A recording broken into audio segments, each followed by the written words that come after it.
ఒక హీరో 4 ఏళ్ల గ్యాప్, 500 కోట్ల బడ్జెట్, విడుదలకు ముందే 64 కోట్ల అడ్వాన్స్ బుకింగ్స్. ఇదే టాక్సిక్ ఫీవర్. ఎట్టకేలకు బాక్స్ ఆఫీస్ వద్ద మరో తుఫాన్ కు కౌంట్ డౌన్ ముగిసింది.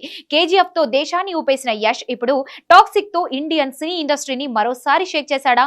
అభిమానుల అంచనాలకు తగినట్లుగా టాక్సిక్ హిట్ కొట్టిందా? సినిమా చూసిన ఆడియన్స్ ఏమంటున్నారు? కేజీఎఫ్ చాప్టర్ 2 తర్వాత హీరో యష్ అభిమానులు ఎప్పటి నుంచో ఎదురు చూస్తున్న క్షణం వచ్చేసింది.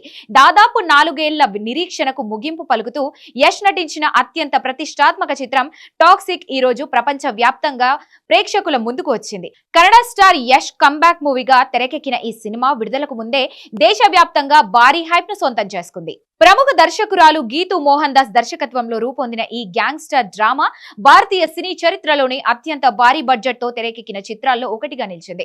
సుమారు 500 కోట్ల వ్యయంతో నిర్మితమైన ఈ చిత్రం విడుదలకు ముందే బాక్స్ ఆఫీస్ వద్ద సంచలనాలు సృష్టించినట్లు వార్తలు వచ్చాయి. ఇండస్ట్రీ ట్రాకర్ల సమాచారం ప్రకారం తొలి రోజు అడ్వాన్స్ బుకింగ్స్ ద్వారానే దేశవ్యాప్తంగా 64 కోట్లకు పైగా వసూళ్లు నమోదు చేసినట్లు తెలుస్తోంది. ఇటీవల హైదరాబాద్ లో జరిగిన ప్రచార కార్యక్రమంలో యష్ మాట్లాడుతూ టాక్సిక్ ఒక బోల్డ్ ఒరిజినల్ పాత్ బ్రేకింగ్ సినిమా. ఇది ప్రేక్షకులను ఆలోచింపజేస్తుంది. మనుషుల సంబంధాలు, మానసిక సంఘర్షణల గురించి లోతుగా మాట్లాడే చిత్రం అని చెప్పారు. యాక్షన్, ఎమోషన్, సైకలాజికల్ డ్రామా కలయికగా రూపొందిన ఈ సినిమా ప్రేక్షకులకు కొత్త అనుభూతిని అందిస్తుందని ఆయన విశ్వాసం వ్యక్తం చేశారు. ఈ చిత్రంలో యష్ సరసన కియారా అద్వానీ, నయనతార కీలక పాత్రలు నటించగా హుమా కురేషి, తారా సుతారియా, సుదేవ్ నాయర్ ఇతర ప్రధాన పాత్రల్లో కనిపించారు. రవి బస్రూర్, విశాల్ శర్మ, తనిష్క్ బాగ్చి సంగీతం అందించగా హాలీవుడ్ యాక్షన్ కొరియోగ్రాఫర్లు రూపొందించిన ఫైట్ సన్నివేశాలపై భారీ హోప్స్ పెట్టుకున్నారు. మొత్తంగా సినిమా ఎలా ఉంది? సినిమా చూసిన ఆడియన్స్ ఏమంటున్నారో చూస్తే షాకింగ్ రివ్యూస్ సోషల్ మీడియాలో వైరల్ అవుతున్నాయి.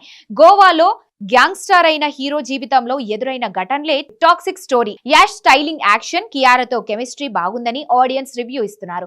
రిచ్ మేకింగ్ బాగా ప్లస్ అయిందని డైరెక్టర్ గీతూ పూర్తిగా ఎలివేషన్స్ పైనే దృష్టి పెట్టడంతో కథ సైడ్ ట్రాక్ పట్టినట్లు విమర్శలు వినిపిస్తున్నాయి. స్టోరీ మొత్తం రొమాన్స్, వైలెన్స్ తో నింపేశారని సినిమా చూసిన నెటిజన్లు పోస్టులు పెడుతున్నారు. భారీ కాస్టింగ్ ను యూజ్ చేసుకోలేదనే వాదనలో కూడా వినిపిస్తున్నాయి. సెకండ్ హాఫ్ క్లైమాక్స్ విసుగు తెప్పించినట్లు మరికొందరు చెబుతున్నారు. సినిమా నిడివి ఎక్కువగా ఉండటం, బీజిఎం కూడా సరిగా లేకపోవడం పెద్ద మైనస్ గా ఆడియన్స్ కామెంట్స్ చేస్తున్నారు. ఓవరాల్ గా 2 నుంచి 5% రేటింగ్ ప్రచారం అవుతోంది.